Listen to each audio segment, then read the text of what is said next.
How you doing? I'm Eddie. I run Eddie's Patties. Been doing this for about 3 years now, serving the community and feeding the people. What made you want to start your own burger business? How about that? Childhood memories. I remember as a kid going to my parents barely had two nickels to rub together to start a fire, yet alone to have enough to basically go out and eat. I remember back in those days, a family of five could eat literally for about $10. Now that's no longer the case, but because of that one memory and those happier times, when I always had a vivid memory, I was always chasing a certain flavor and a certain taste that I couldn't get anywhere else. So part of being, when I decided to start my own establishment, I wanted to basically repeat those flavors and repeat those tastes in order to pass on to the next generation. Because there's a generation of kids that don't know quality, that haven't had the right kind of history when it comes to food because everything's so processed. Like most of our stuff is locally sourced. Most of our stuff is natural, fresh. We Nothing comes in frozen. Everything is raw meat, cooked on the spot. It takes a little longer, but it's made with love and character. That's Oh, actually what I was chasing too. That's how I ended up finding you. I'm yeah, always I'm always chasing that perfect burger, the yeah, perfect yeah, cheeseburger. yeah. So hard to I'm not find. perfect yet, but I'm on my way towards perfection. Once I get big enough, I'd like to have my own farm and then grow my own vegetables and process my own beef, and then basically have a good sustainable, So I know from farm to table, I own all that. Yeah, you can't beat the patty melt. That's what I came here for. Love that. So good. So good. Oh yeah, 100%, dude, 100%. Like it's got so many fans. Mm-hmm. I remember my first year in business, I sold 5,000 sandwiches, and I didn't realize how many. But that number's only grown since back then. And then it's just it takes a lot of heart and a lot of dedication because we're in the middle of summer, things are hot, things aren't perfect, but at the same time, it's just I'm still here trying to serve the community and the people. It's not easy, but I want to be here. I wake up every day, just thinking about the business, going to sleep on that. I'm going gray because of the business. Yeah, lucky for us, I was smart enough to invest a little bit of money so that way I can weather the storm. Now, after I did all that, what ended up happening is I managed to save up enough money for a deposit. I got a food truck. Now I have a food truck, and we're working towards the dream. The dream is to have a brick and mortar. You know what I'm saying? To stand firm, to have something that's mine. Like own the. I don't want to rent. If you rent, you die. I'm telling you, because I live in a small town. Trust me, when the summers come and then the college students go away, things get really slow here. So own your brick and mortar, and if you're gonna live and do business in a college town.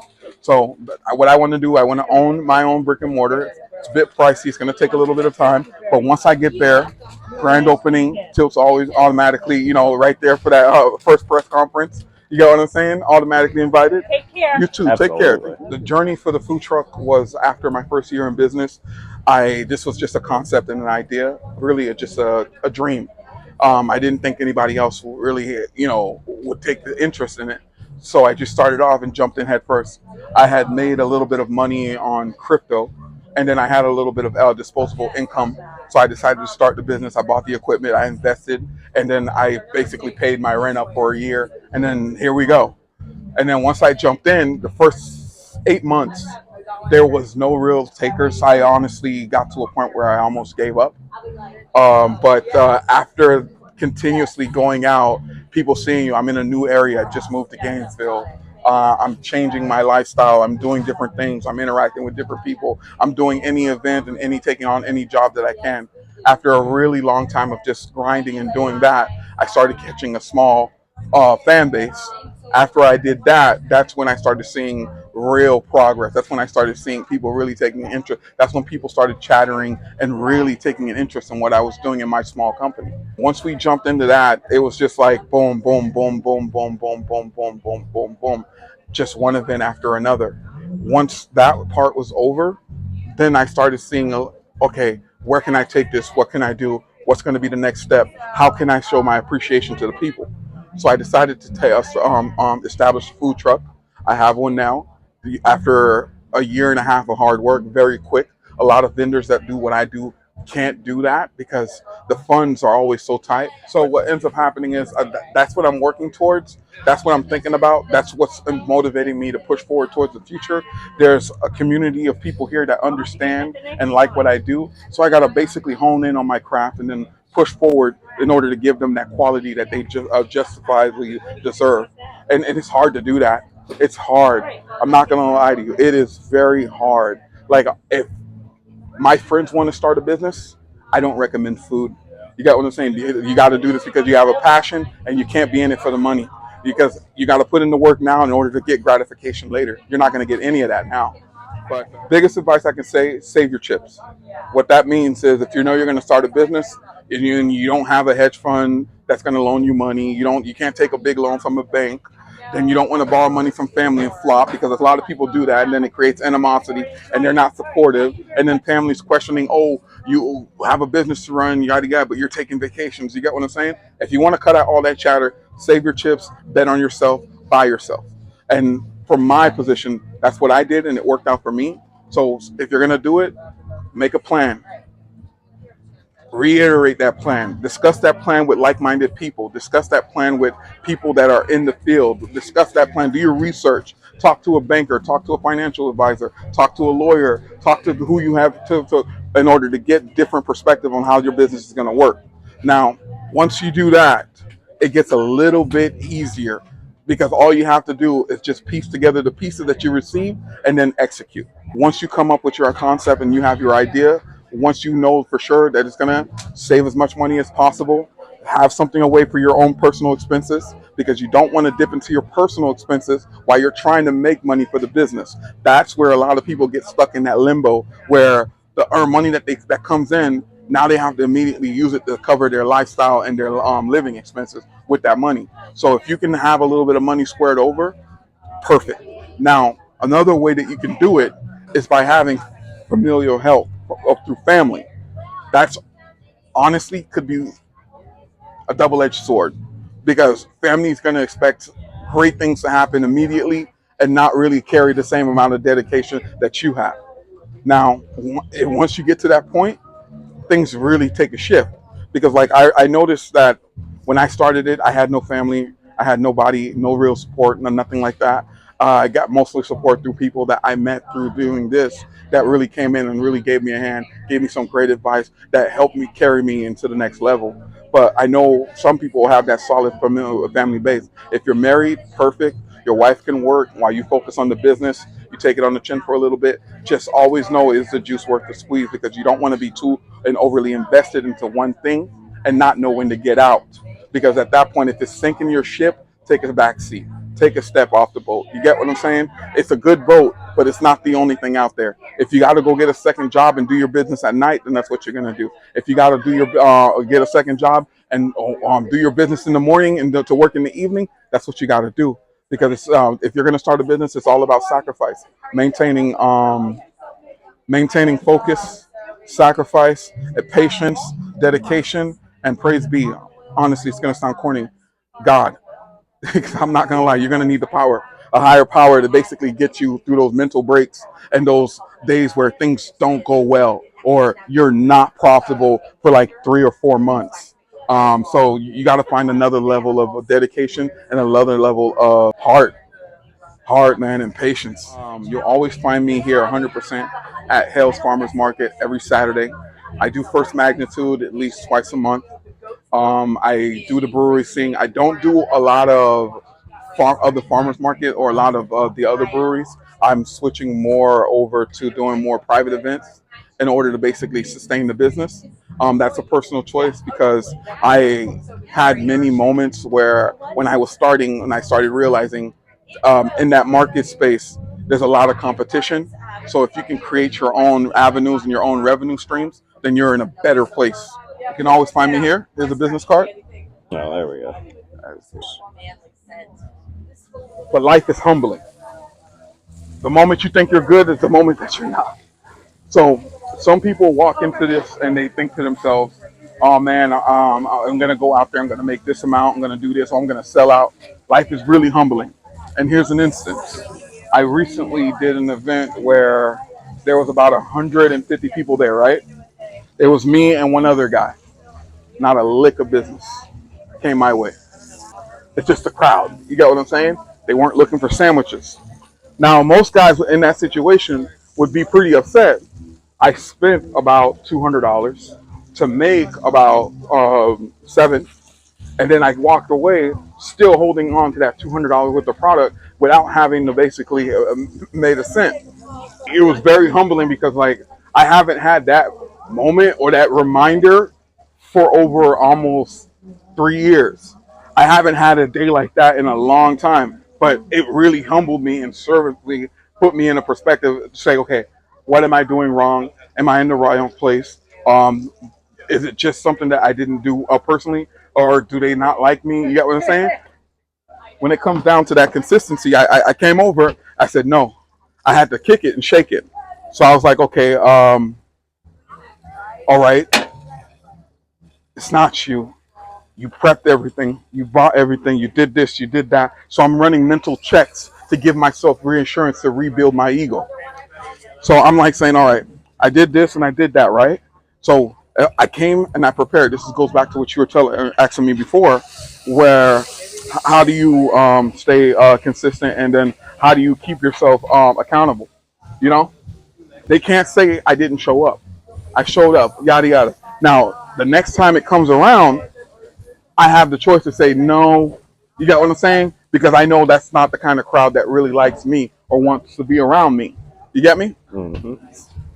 But once I get done with that, I had to mentally come over that this is where having friends and a good outside life beyond this comes into play. Because if I had gone home, stooped on it, sat on the couch, went to bed, then I would have woke up a much more messed up person. You know what I'm saying? And then they would have drove me that it could be that one straw away from just quitting. So I come over, I go hang out with a couple friends, have a couple beers, and then basically have a couple laughs, watch a little TV, and then it's all gone. Then that was just the next day. But like I said, that's where God comes in. I lost a day, but I made up for it down the line. I ended up getting a nice catering and making about 2,500. You get what I'm saying? Which is great. That doesn't happen. So it's like saying you get your bad days and you get your good days, and all in between. Heard. And then all in between, you're not losing anything because it's just part of the process. Order up. And that leads right into my favorite 3 words ever: never give up. Yep, yep. Like I watched a lot of vendors that aren't in business anymore since I started, and but a lot of new guys. They opened up doors for a lot of new guys to come in. Where I'm like saying, okay, you're throwing in the towel. Yeah, it's not worth it. It's not profitable. Yada yada. And then in the back of my mind, because I'm living that moment. No problem. Thank you, dude. I'm glad I was able to help you. Yeah. In the back of my mind, I was living in that moment. So because I was living in that moment, I had to mentally give myself that preparation to say, okay, thank you. Like, thank you. That's the only thing I could say at that moment. Thank you.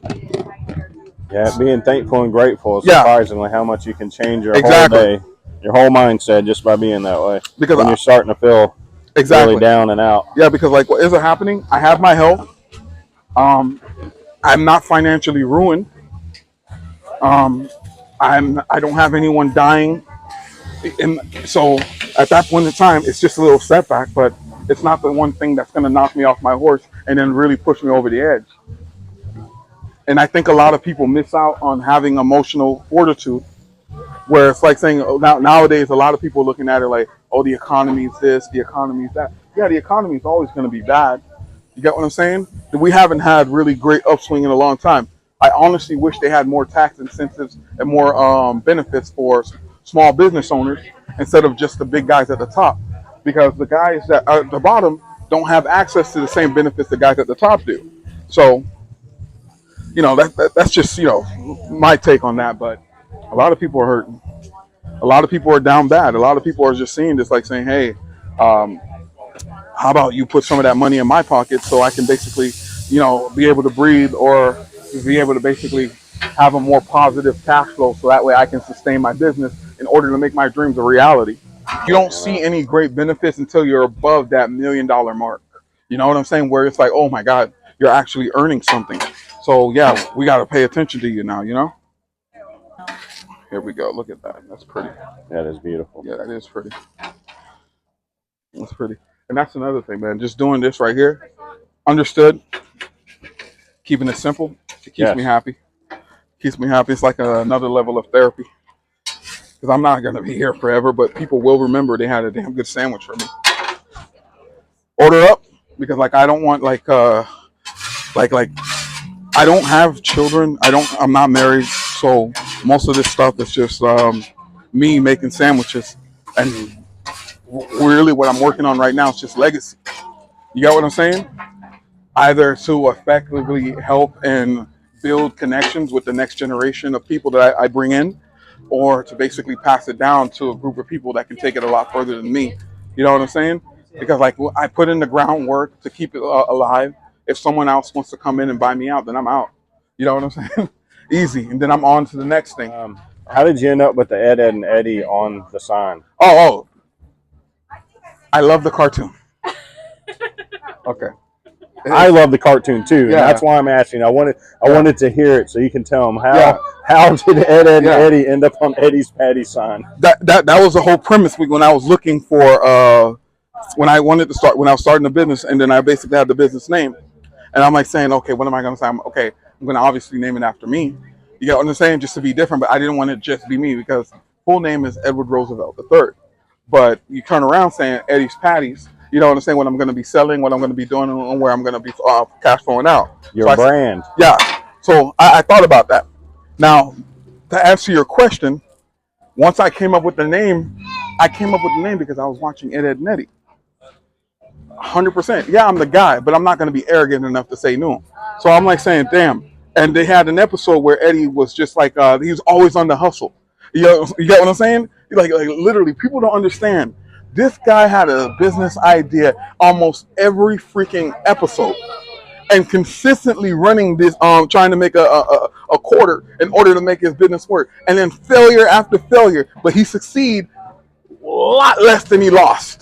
A lot less. He lost way more than he succeeded. So I turn around. I'm like saying, okay, man, if I can have that kind of grit and tenacity, I can make this work. So after that, to pay homage to them, because again, I don't own them. I'm not selling their merch. I have no licensing right to them. I'm not printing them on there. It's only on a banner, just because to pay homage to the people and the boys that inspired me to be a little bit of what, to do what I do now. So it's just like, oh man, yeah. I came over. I just said, okay, I respect them. I love them. Let me put the boys up, and then basically, and then here we go. And it works. It fits. It's like saying, it's like I grew up watching these guys where it's like things weren't serious, and then these guys basically growing and trying to figure out different ways to live, and then the different connections that they make with different people. It's just a great show. I recommend. Yeah. Hello, hello. How are you? I'm doing good. How's your day? Good. Nah, Thanks for letting yeah. me take a pause. No, yeah. No Oh, problem. It's you good to see good. you too. It's good to see you too. We Yeah. always pause for the cause. Yeah. Here at Tilt. I got you. Thanks, Till, for coming out. Stay tilted. Thank you so much, No my friend. problem.